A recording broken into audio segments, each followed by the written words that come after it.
Thank you for listening to the Damage Report podcast, the show covering the true threats facing our country and what you can actually do about them. You can support this free podcast by leaving us a review and giving us a 5-star rating on Apple Podcasts or wherever you happen to be listening to it. Every review helps more people discover the show at no cost to you.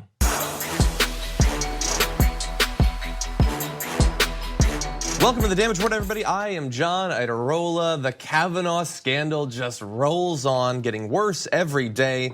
And according to what Michael Avenatti says, the next 48 hours are going to be really exciting, unless he doesn't actually come through. But Michael Avenatti would never overhype something. That's impossible.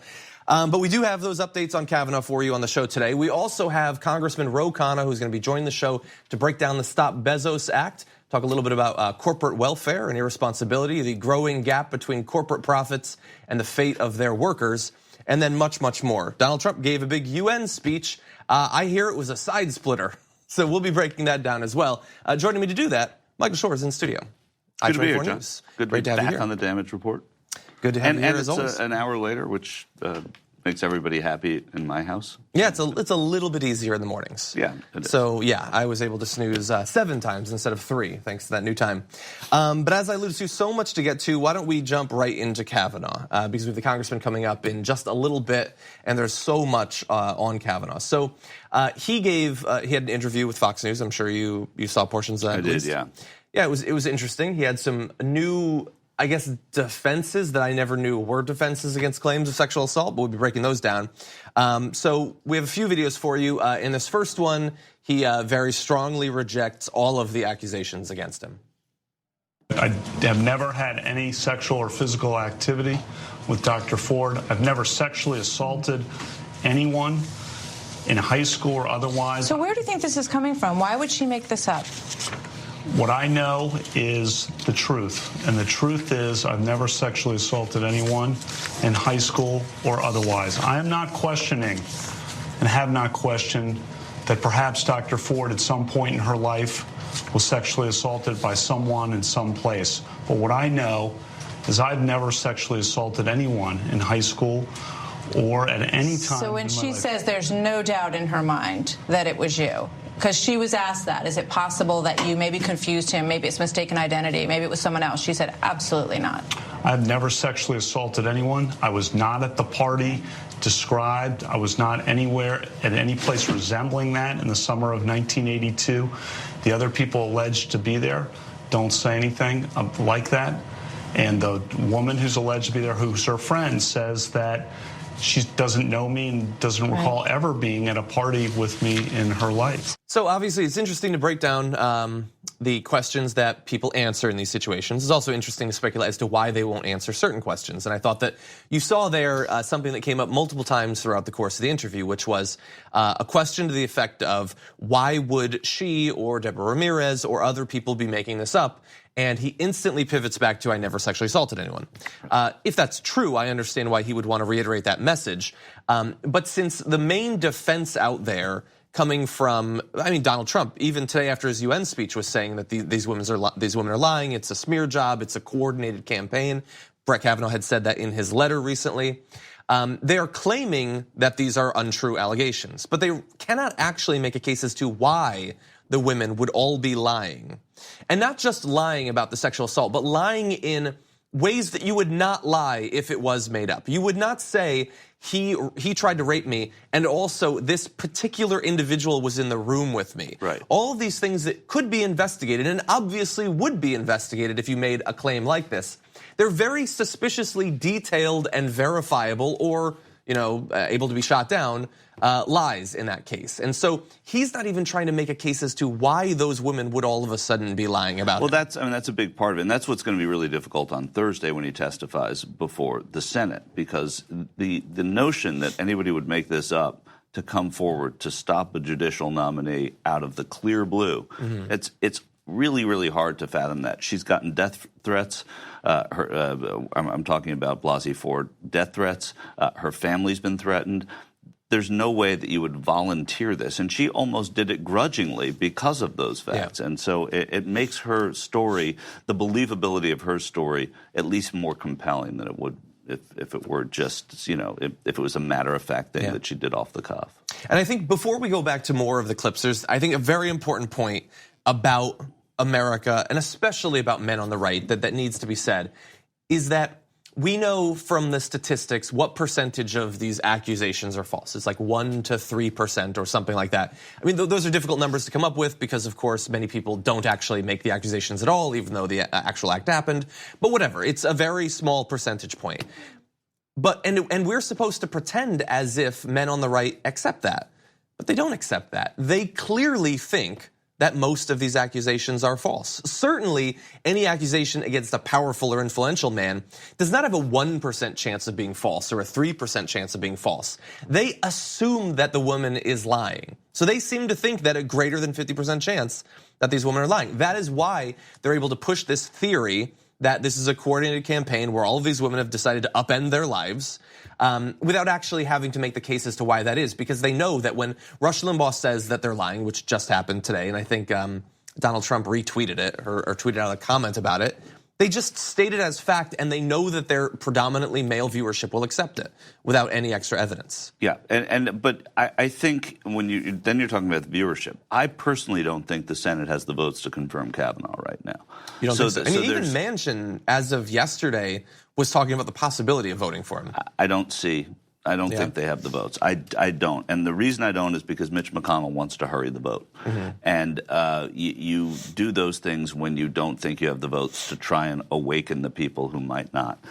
So while I agree with you that these people are so easily convinced that somebody's lying, at least the 50, you were talking about more than 50%, at least the 51 that they need to get in the Senate, I don't believe they have right now. So somebody is listening to what she has to say. And, listen, I think on Thursday, a lot of minds will be made up, too, after they see the testimony. So you still think Thursday is going to happen? I do think Thursday is going to happen. Even if the Avenatti in the next day or two? Listen, with what I know today, I think it's going to happen. Hypothetically, whatever, a water balloon could drop. I don't know. Okay, so Michael Shure, like Brett Kavanaugh, will not answer hypotheticals. I won't answer any hypotheticals. But there's the political side of this. Mitch McConnell's forcing this vote to get senators like Joe Manchin, who are in tight races, though his is not so tight, but Heidi Heitkamp and Claire McCaskill and Joe Donnelly and John Tester on the record on this, so that they can use that as a midterm ploy. He's afraid of losing the Senate, and he's a great politician. Whatever you want to say about him, Mitch McConnell? I could sit here for a long time, but he's great at his job, in terms of doing these sorts of the Senate maneuvering, the same way Harry Reid was and other people before. But you know my feelings about Mitch McConnell, but in terms of like what a tactician he is, it's proven to be pretty good. I think that's why this is happening. I think that's why the vote's being rushed, because they don't think that they have the votes. So that's why Kavanaugh is doing, and his handlers are doing this offensive to try and get to change that opinion.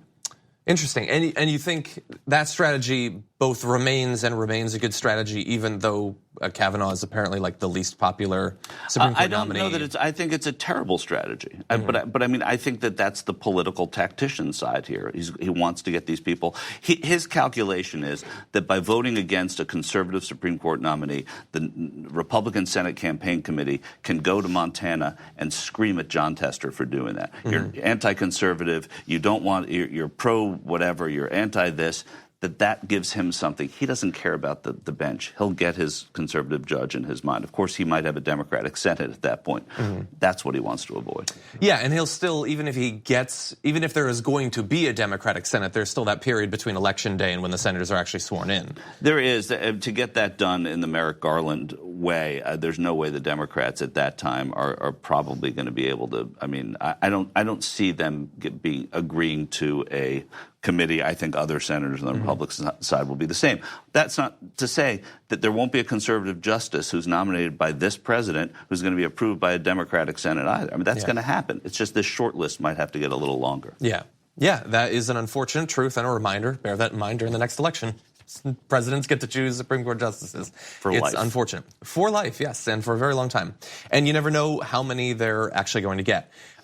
We don't have quite enough time in this block to get to the next video, but I do want to mention, so they have that strategy. Obviously, they're focusing on putting pressure on these Democrats in red states by making them go against a conservative judge. I always wonder how much that would actually impact a vote, but in doing that, they are willing to make very clear what they think about sexual assault in general and basically respect for women and whether they're telling the truth.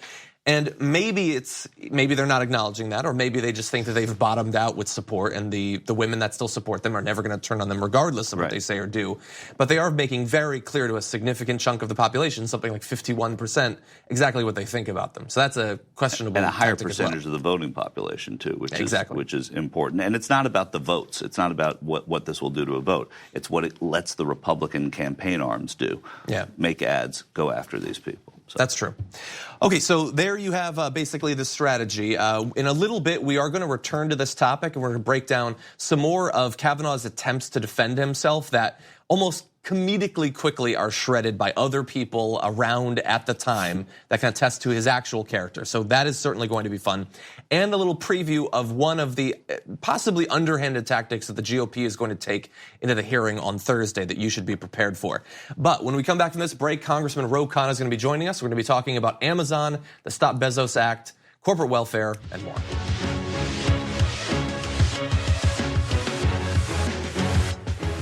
Over the past couple of years, Amazon has absolutely exploded, now being valued at more than $1 trillion at a time when some of its employees still need to pee into bottles on their breaks, and many are on various government programs because of low wages.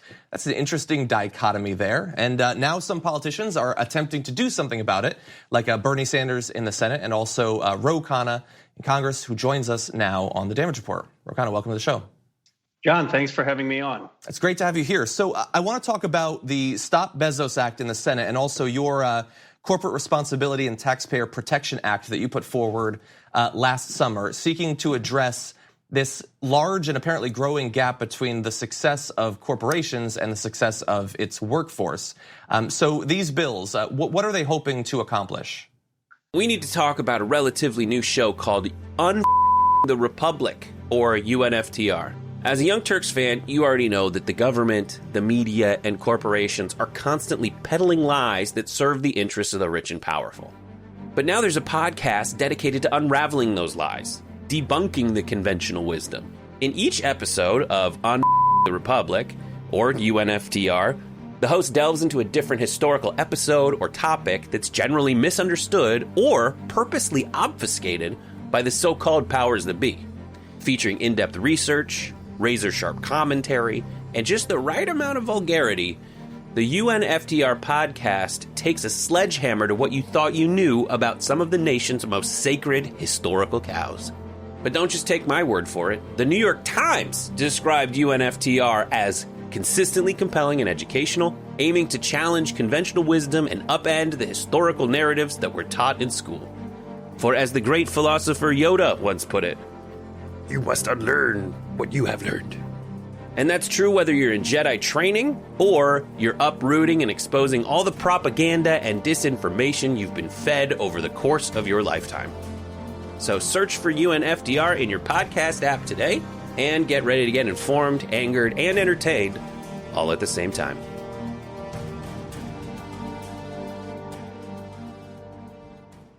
Well, it's common sense. If you go work at a company that is worth billions of dollars, the company should be able to pay you a wage so that you don't have to rely on food stamps.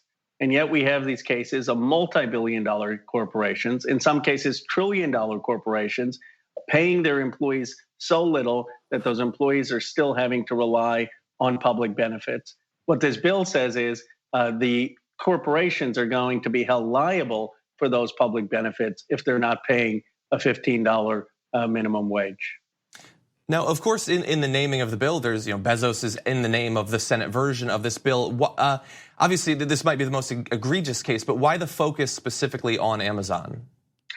Well, Amazon, the day we had announced, issued a $1 trillion market cap release. And so it was just this disparity that here they're a company worth $1 trillion, and yet they have employees who are making $10, $11 an hour. And singling him out was not for criticism. It was to say, look at Henry Ford's model. I mean, Henry Ford paid people $2.50 a day and then doubled those wages to $5 a day in 1914. By the way, $5 a day back then is about $120 a day today, which is $15 an hour. If Henry Ford could do it, why can't Bezos and some of these other leaders who are sitting on top of huge corporations do the same thing? Congressman, it's Michael Shure. Question for you. We last saw each other in Stat Hall about a month ago. My question, going on to what John said about Jeff Bezos, you represent Silicon Valley. I mean, you represent an industry that, while Amazon is not a big part of that there, certainly the Amazon culture and the Amazon way has been something that's given rise to Silicon Valley's success. How difficult is this politically to take somebody like Jeff Bezos, who also owns the Washington Post now, and has been, a part of saving journalism in a way? How difficult politically is this for you? Well, it's not popular. As you saw, a lot of people criticized the bill when it was out in the Beltway. People outside the Beltway love it. And Amazon, of course, has offices in my district. But what I say is very simple. I respect Jeff Bezos as an entrepreneur. I respect the innovation. My wife and I buy Amazon packages. But what we're calling for is not ending innovation or ending a technology in any way. What we're saying is make sure everyone is benefiting from innovation and technology. Make sure that if you're making billions of dollars, other people are at least making a livable wage. And this seems to me actually in the enlightened self-interest of tech companies to prevent a backlash against what they're doing. We've talked in a few areas about like subsidizing of dirty oil, like oil companies, coal companies, things like that. The U.S. government is fairly generous when it comes to that sort of welfare programs for these incredibly profitable corporations. It seems to me that while you said that politically it might be difficult to put forward a bill like this, and it's been pitched as sort of a left-wing thing, I don't really know why Republicans or conservatives around the country would be satisfied or happy with a situation where effectively the U.S. government is subsidizing Amazon or any of these large corporations that depend on federal programs to allow the workforce simply to survive and allow Amazon to get away with not paying them more. Do you see this as an inherently bipartisan sort of bill that could cross between liberals and conservatives in terms of appealing to their desire for the corporations to be more responsible and less dependent on government?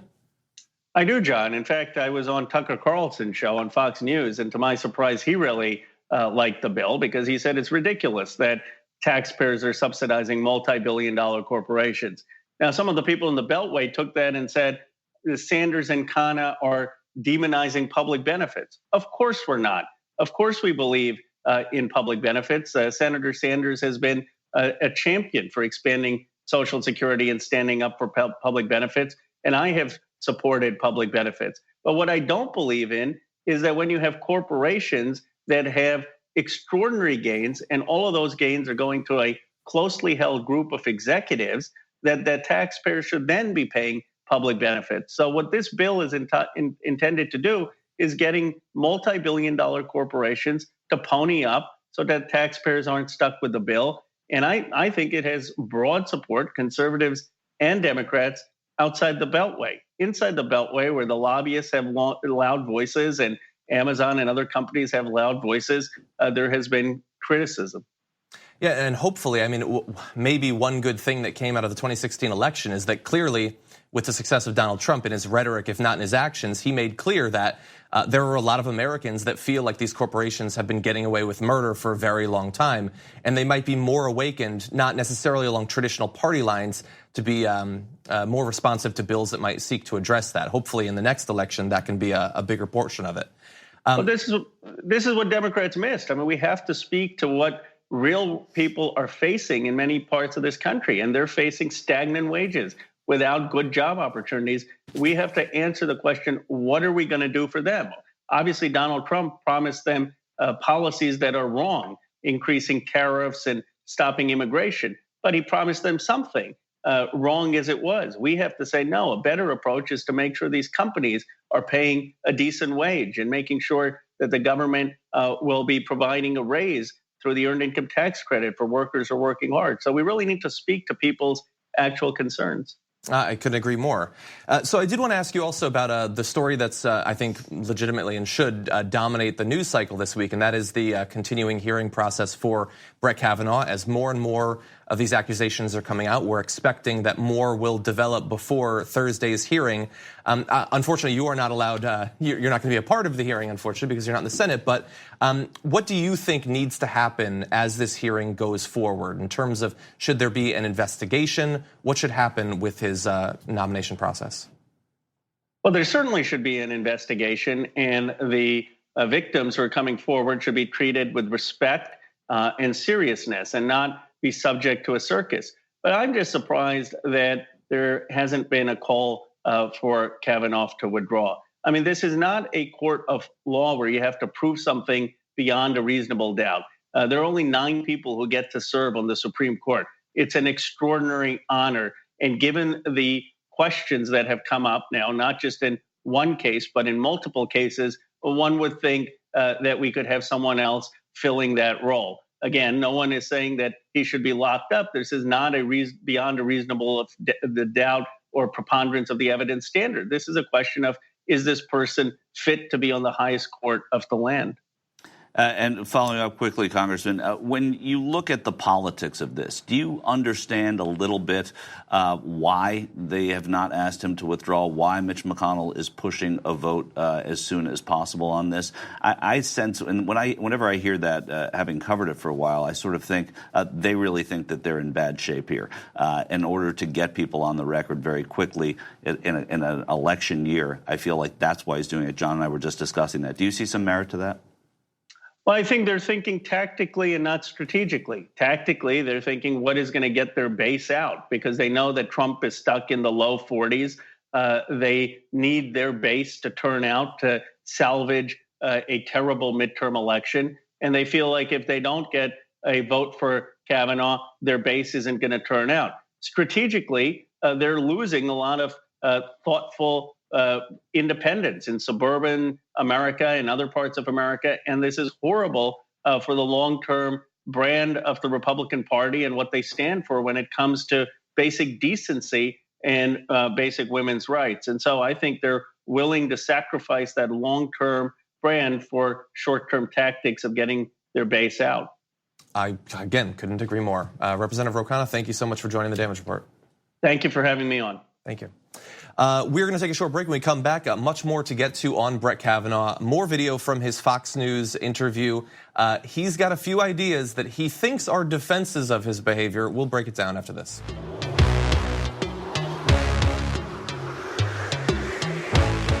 Welcome back to the Damage Report. Michael Shure is in studio. I guess I'm here too. And we're going to talk some more about Kavanaugh. So he had his Fox News interview. I want to play a little bit more of a tape where he talks about one of his main strategies, his main defenses, not just now, but it's been throughout the process. Ever since the first allegations came out, is that his reputation is impeccable, and people can attest to the fact that he would never do these sorts of things. He will go into detail on that. And 65 girls originally, yes. Yes, very quickly agreed, oddly enough, right after the first accusations. Guys, if you don't already have your letter of 65 women you haven't sexually assaulted, you should really get on that just in case. Who like a knew will. 65? Did you know 65 girls in high school? I don't know that I've ever really known 65 girls. Right, that could attest to your character. Yeah, or would care to. In any event, here's Brett Kavanaugh. Deborah Ramirez was a freshman at Yale. She says she was at a dorm party and this happened. Quote, Brett was laughing. I can still see his face and his hips coming forward like when you pull up your pants. I'm confident about the pants coming up and I'm confident about Brett being there. She was initially uncertain it was you, they write in this piece, but after 6 days, she's confident enough, she says. Should the American people view her as credible? I never did any such thing. Never did any such thing. The other people alleged to be there don't recall any such thing. If such a thing had happened, it would have been the talk of campus. The women I knew in college and the men I knew in college says it's inconceivable that I could have done such a thing. Okay, so he made 3 claims there. All 3 claims are wrong. So first, he says the people that were there say that it didn't happen. There are multiple witnesses from that particular event at Yale that say that they either witnessed it or that they were told about it. One man said that he overheard a woman talking about it that night, who was incredibly specific about who had been involved in it.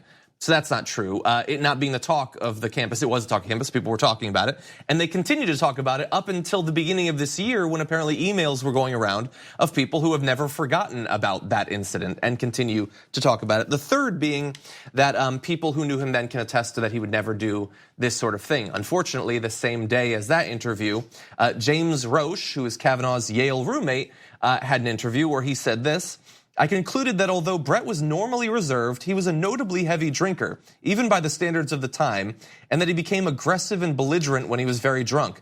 I did not observe the specific incident in question, but I do remember Brett frequently drinking excessively and becoming incoherently drunk. So he says in another part of the interview, there are beers and we drink, but never to excess, nothing crazy ever happened. Well, the guy that lived with him said, no, he becomes aggressive and belligerent and incoherently drunk. Yeah, that's your character witness right there, and so that's 3 points. And that's his roommate. I mean, that's not just a kid, that was in his Spanish class at Yale. That's his roommate. Would have seen him stumble into the room and things like that. Like I had a roommate freshman year. I think we called him Boozy Ben. I probably shouldn't have said his real name. Anyway, I had a lot of roommates through the course of college. His last name. No, I didn't. I had a roommate named Mark Easley. We called him Mark. Clever. And he would get drunk constantly. Like I have other friends that I'm still friends with, that I could tell you things about how drunk they used to get. And when you live with these people and you spend time with them, you do get to understand how they are when they're partying. And so we have more that we're gonna get to, but my overall thing is, I think that we all, as not just in what we heard from the witnesses in terms of what he was like, but his yearbook page, the Mark Judge's book, like it paints a very persistent, from their own words, history of what they were like. And I think that we all knew people like that in college or in prep school or whatever. I didn't go to Georgetown Perp or anything like that, but I know an entitled elitist a-hole when I see one. Yeah. People who wanted to go crazy, knew that there would be no consequences for what they did, and then they want to put on a tie and suddenly become quite reputable, and I would never have done anything like that. I was focused on academics and athletics and being friends with girls and things like that. Well, you're bragging in your yearbook page about your keg club, and we've got more that we're going to get to. Have you done the Renata alumni we can actually, why don't we bring that up? Yeah. So we'll push back Mark Judge talking about Bart O. Kavanaugh throwing up in a car. So Renat Schroeder, a bunch of the guys in the yearbook had references to the Renat Alumni Club, which she found out about. Now, understand that she had been one of the women who wrote the letter saying that they defended him. Well, when she signed the September 14th letter, she wasn't aware of the Renat alumnus yearbook references on the pages of Judge Kavanaugh and his football teammates. She says, I learned about these yearbook pages only a few days ago. I don't know what Renat alumnus actually means. I can't begin to comprehend what goes through the minds of 17-year-old boys who write such things, but the insinuation is horrible, hurtful, and simply untrue. I pray their daughters are never treated this way. So she seems to think that it is a reference to these guys having hooked up with her and bragging about it publicly. Turns out it's not that. A member of Kavanaugh's growing legal team told The Times that the inside joke was simply a reference to a single high school event that the two attended together, during which they shared a brief kiss goodnight. Yes, that's what he was referencing in his yearbook, and all of them did. Right. They all had a peck on the cheek, and they were simply giving a tip of the hat to each other in the yearbook. It wasn't just Kavanaugh who had Renata alumni. Yeah, it was. This thing. Was it 12 or 14? I think it was 12. I remember 12. It may have been 14, but I was drunk. That implies that this was a talked about thing by people who were there, doing this kind of, by people that were like him. Yeah. And it speaks to his character. And people say, well, it was high school. People then say, well, it was college.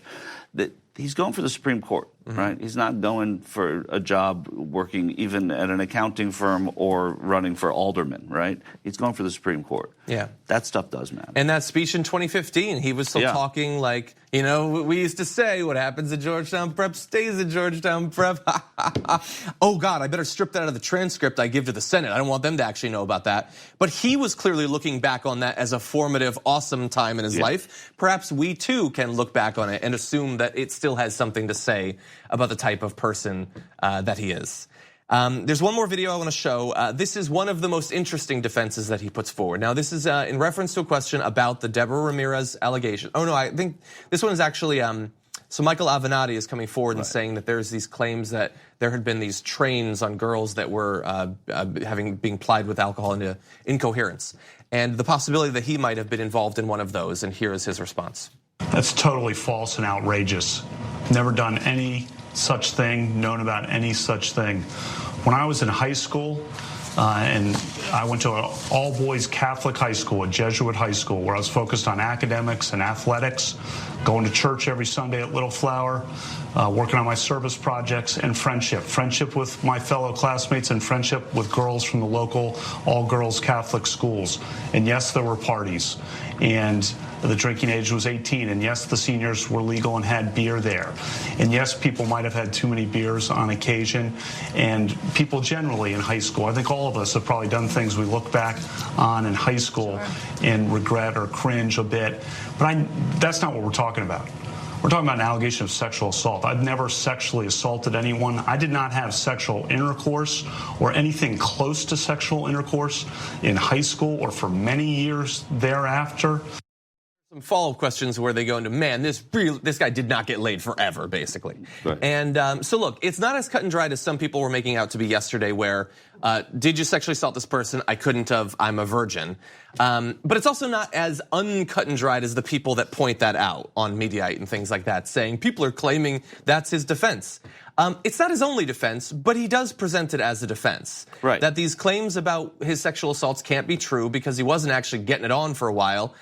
He could have done everything except for perhaps the gang rapes. He could have put his penis in someone's face. He could have tried to rape them during a party in high school and still have been a virgin. After all, it was not a successful sexual assault. But also, it's almost more incriminating, right? Somebody who's so desperate or so, who hasn't been, sophisticated in that realm of life.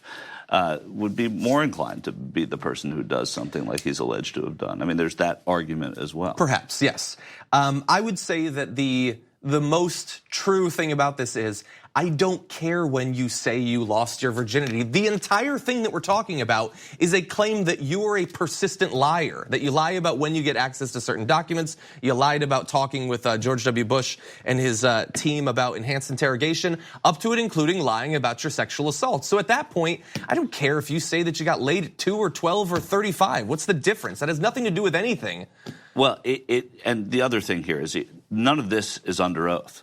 Under oath, he's already lied about those documents. Yes. So that is the most incriminating. Before we ever knew the name Christine Blasey Ford, he was a guy who, before a Senate committee, lied about the documents. Yeah, so look, overall, I want you to understand all of these different aspects of the story because it's important and it is complicated. There's so many different aspects to it. The most important takeaway from all of this, though, is that his core defense, that I have an impeachable reputation, something that Donald Trump continues to repeat until today, becomes less true and indeed more laughable with every new detail.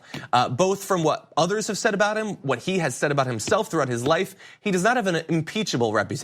He has a reputation, that's for sure, but it's not one that I think necessarily should help him during this process.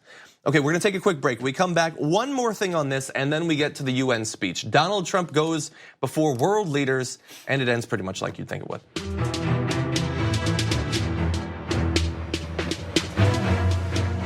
Okay, so there's one more thing that you should know about the hearing that is, as of right now, still scheduled for Thursday. There's going to be testimony of both Christine Blasey Ford, but there will be one other person at the hearing, and that is an experienced sex crimes prosecutor that the GOP is bringing in to question Christine Blasey Ford.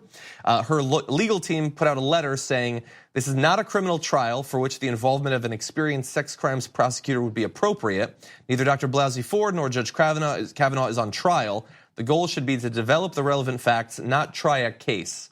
But they are bringing someone in. And Lindsey Graham has said that person is going to be asking all the questions of the Republican senators on behalf of the Republican senators at this. I can't see how it's going to make this whole sort of panel of Republican men. There's not a woman on that Judiciary Committee who's a Republican. There are 4 on the Democratic side. There were none when Anita Hill in 1991 came to testify on the Clarence Thomas nomination.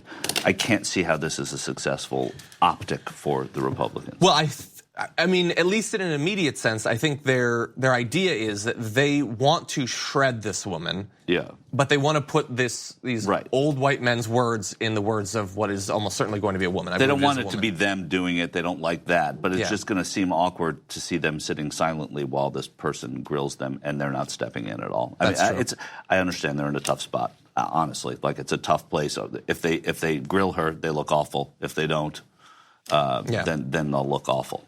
Yeah, so I think in response, there's going to be a lot of the onus is going to be on Democratic senators to deal with that and to make sure that Kavanaugh also is grilled. And I think Kamala Harris, I'm looking at you.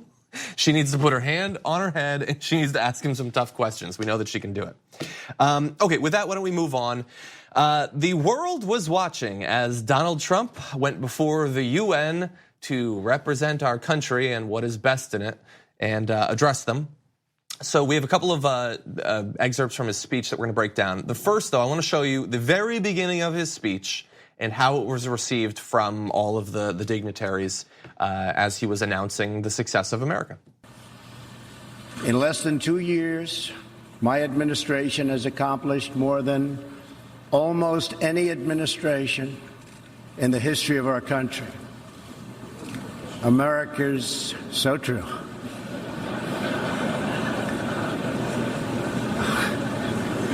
Didn't expect that reaction, but that's okay.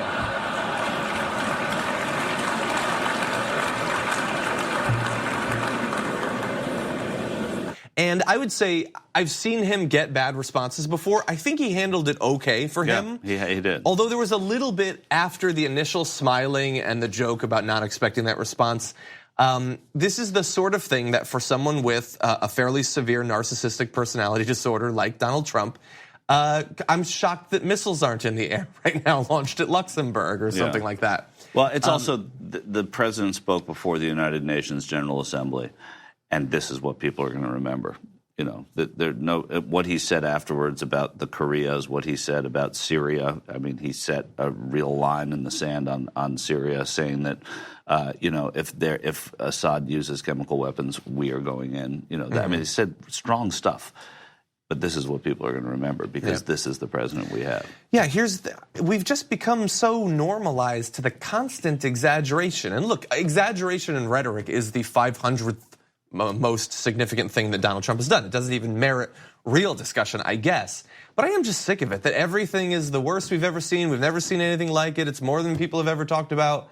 And that room at the UN had hundreds and hundreds of people from around the world in it. All of them experienced in these sorts of things. These are people who are well-educated, well-traveled, have tons of life experience, and they're being talked to by one of the dullest, dimmest people in our country.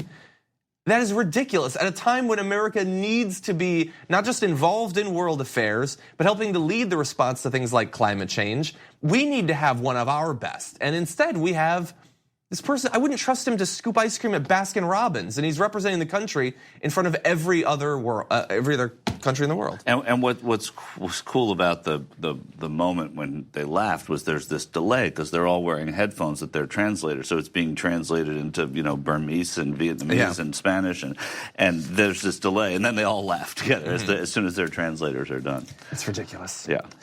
Okay, so more serious though, I want to turn back to America, and I just want to briefly mention an update to a story that we talked about previously. So Detroit has an absolutely horrible problem with lead and other forms of contamination in their water in their schools. So last month when we initially talked about this, the school had turned off drinking water inside of all of their school buildings after some of the schools showed high levels of copper and lead. At that point, 16 of 24 schools had reported elevated levels, leading to what seemed to me like a pretty drastic step to literally turn off all the drinking water. I saw very little conversation about it. I know CNN reported on it, at least in written form, but that is a huge step to take.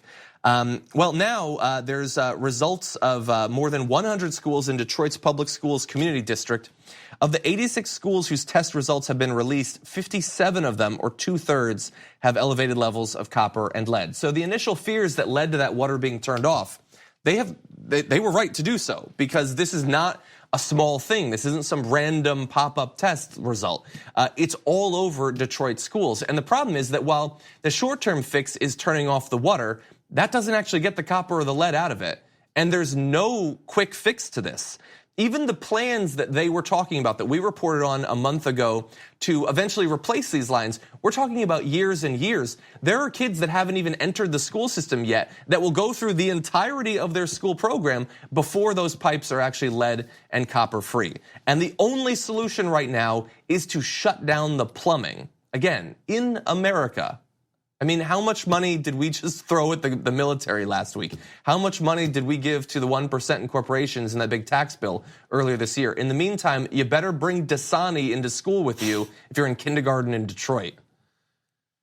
Absolutely horrid. And not nearly enough talked about. Okay, we're gonna take a short break. When we come back, it's a special day in America, National Voter Registration Day, and we've got a really awesome app that expedites the process of registering that we're gonna profile after we come back from this.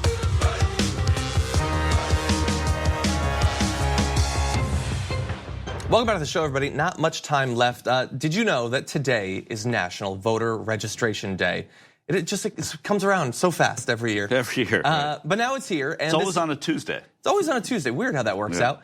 So this is one of the holidays every year where you have both an opportunity and an obligation as a citizen, and hopefully one who cares about the future of your country, and that is to register to vote. And we're gonna talk about why it's so important to do that. But if you'd like to do that, and it's sometimes a little bit complicated because the situation and what you need to do is different, state to state and all of that, we have an opportunity for you. And it was provided by Voto Latino working with Rock the Vote. They have a new app, Voter Pal, that makes it literally as simple as it could possibly be to register to vote.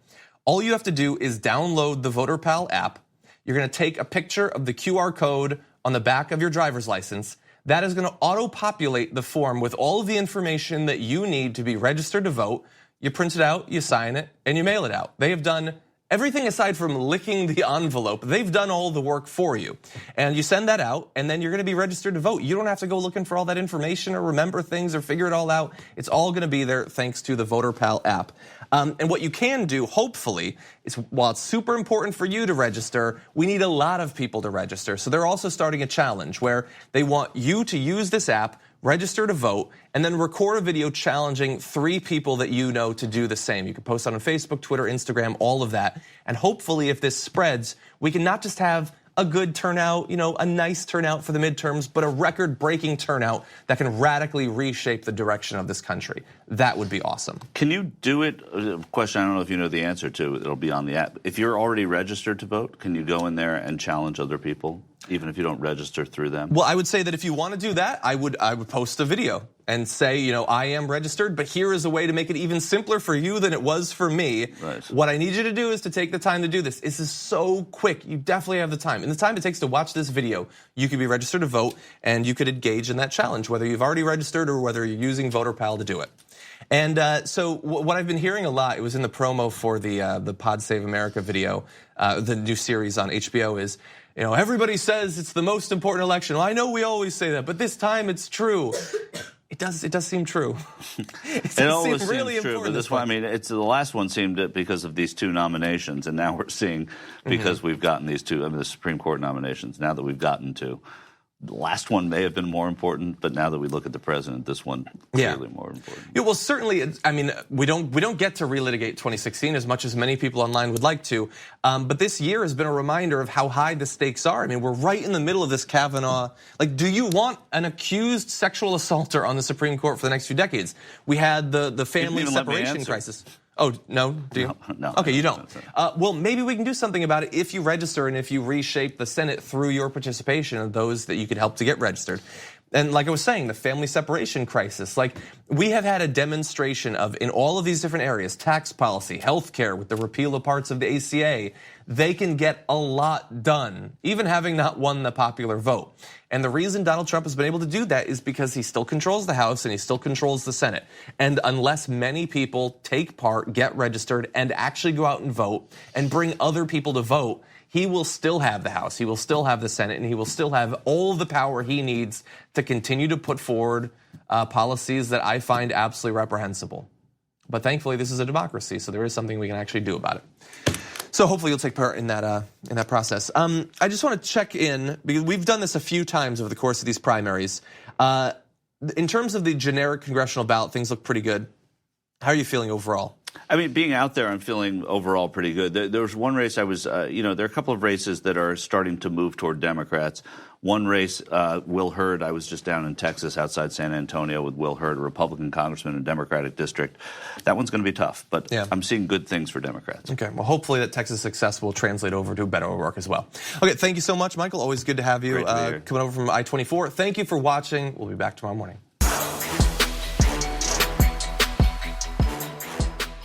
Thank you for listening to the Damage Report podcast, the show covering the true threats facing our country and what you can actually do about them. You can support this free podcast by leaving us a review and giving us a 5-star rating on Apple Podcasts or wherever you happen to be listening to it. Every review helps more people discover the show at no cost to you. Thanks for listening to the full episode of The Damage Report. Support our work, listen ad-free, access members-only bonus content, and more by subscribing to Apple Podcasts at apple.co/TYT. I'm your host, John Darola. I'll see you soon.